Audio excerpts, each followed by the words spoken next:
I can't believe the original WipEout for the PlayStation 1 was released back in 1995. That makes me feel so old. You're gonna think I'm crazy, but I didn't get to play this futuristic racer until a lot later. My first experience with WipEout was in January of 2001. I remember walking into an electronics boutique shop and seeing a used copy of WipEout 3 on the PS1 for $7.99. I brought it home and was instantly hooked. It was the first time I had even heard of actual music being used in a video game. I called up Brian, my friend from high school, and we stayed up all night playing it. We couldn't get enough of that Expander song. I've been a fan ever since, and although I never went back to play the first two originals, I try my best to keep up with the current releases. But of course, as you all know, it's impossible to play every single game that comes out. I know there was a WipEout game at the launch of the PS Vita, but decided to hold off on it for a bit. Don't get me wrong, I love WipEout, but I figured how different could this one be? Boy, was I in for a big surprise. I don't remember WipEout playing like this before. Either that or I'm really getting old. Here's my review of WipEout 2048 for the PlayStation Vita. As always, if you like the video, maybe subscribe. Longtime WipEout fans will notice everything looks a lot busier in WipEout 2048. Courses take on a more urban, industrial kind of look. Crowds of people sitting in the stadiums, trees, water, and other vegetation can be seen littered throughout. It's not quite as futuristic looking as previous games in the series, but rather offers a glimpse of things to come in the future. The courses look the most modern of all the WipEout games, almost resembling something closer to an actual racetrack. That's not to say it's a bad looking game, far from it. In my opinion, it enhances it.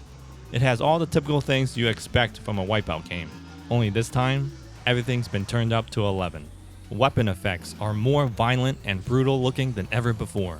When you fire a missile or launch a quake, you're gonna feel it, even if you're not on the receiving end. Smoke trails coming off other vehicles as they pass further adds to the surrounding chaos. It's a crazy ballet of explosion and lights. And although the tracks are wider this time around, they still retain their crazy turns and death-defying jumps. One track in particular had a moment where I held my breath every single time.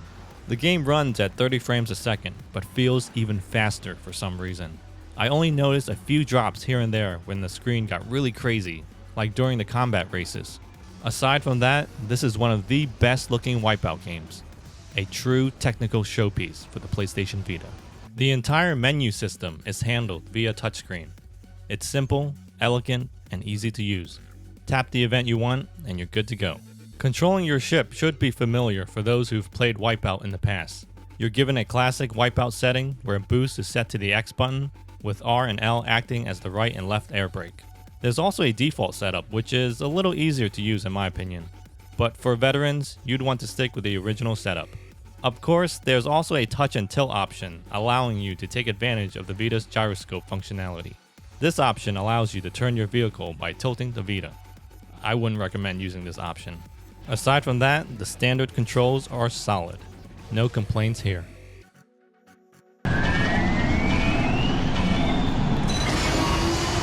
Final lap.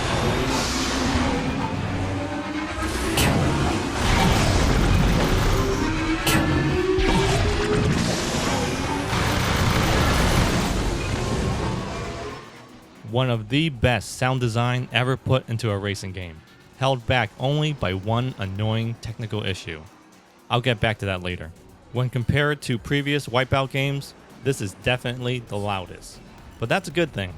You can hear the roar of your opponent's engine echoing as they race past, with missiles and rockets whizzing by as they barely hit you.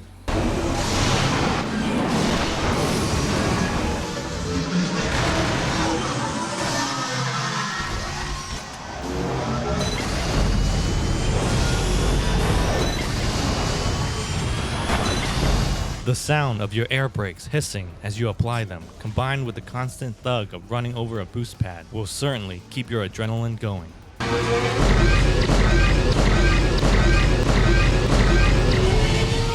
Another nice touch is the deafening effect of the concussive force caused by hitting a bomb or mine. Now, depending on how you feel about the Prodigy, Chemical Brothers, and Orbital, your mileage may vary when it comes to the soundtrack, but even for me, there was at least one song I liked. As for that annoying technical issue I mentioned earlier, during combat races, which is where you'll hear the most explosions, the audio will start to pop. It's almost like a crackling sound, as if your speakers have just blown out. I didn't notice this at first until I started using my headphones. It's a bummer really, because everything else sounds phenomenal. I should probably warn people before attempting this game. It's no need for speed, that's for sure. Think of it as the Ninja Gaiden of racing. It's not the easiest game to play, but boy is it satisfying when you finally get the hang of it. It's one of those games that really puts you into the zone. You really can get lost in it. WipEout 2048 comes with 4 different play modes: a single player campaign, an online campaign, ad hoc, and crossplay. Now, since the online servers were shut down a few months back in March, this pretty much leaves you with only the offline single player campaign and ad hoc. But honestly, I can't complain. Even after playing through the single player campaign, which includes 3 seasons with different branching path and race options, I definitely feel I got my money's worth. Race options include your typical WipEout race, which I'm sure everyone is familiar with by now. There's also time trial, basically trying to beat your best score, combat, less about racing, and more with trying to destroy the other opponents. Kinda like a twisted metal version of WipEout. And then there is Zone. You race around the track while your ship gradually gains speed the longer you go. There's a nice balance to the single player campaign. Race events are easy at first, getting progressively harder as you advance further. And if you can't complete a race event, then you're also given the option to skip it and move on to the next. Your ship selection also plays a crucial role, as some will offer you that slight advantage needed to complete a specific event. The 2 complaints I've been hearing about in this iteration of WipEout is that the tracks are wider and the terrain, being more detailed, is harder to read at a glance. I didn't have a problem with this. I actually prefer the wider track design. It makes things less boring, and with the extra space on the road, I personally think it allows a little more leeway in making those tight turns. The racing line doesn't feel as strict as it once did in previous WipEouts. But hey, that's just me. I do agree the terrain is slightly harder to read at a glance, but with past WipEout games, memorization and repetition is key to victory, so I don't think that's really an argument if you play the game enough. Honestly, with the change in art design, I feel it gives the game a better sense of speed, since everything in the background is constantly changing.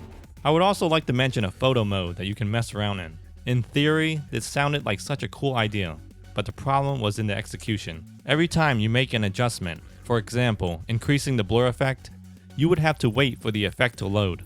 The edit isn't made in real time, which completely makes the whole thing slow and unintuitive.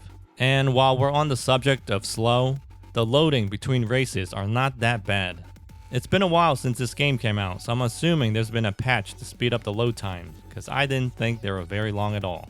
Now, if all that wasn't enough, there's 2 DLC packs being offered, WipEout HD and WipEout HD Fury.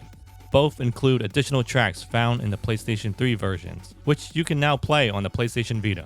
If you've managed to download these games already on your PlayStation 3, then they're offered as a free download on your PS Vita. I tried some of the WipEout HD tracks on the PS Vita, and it looks near identical.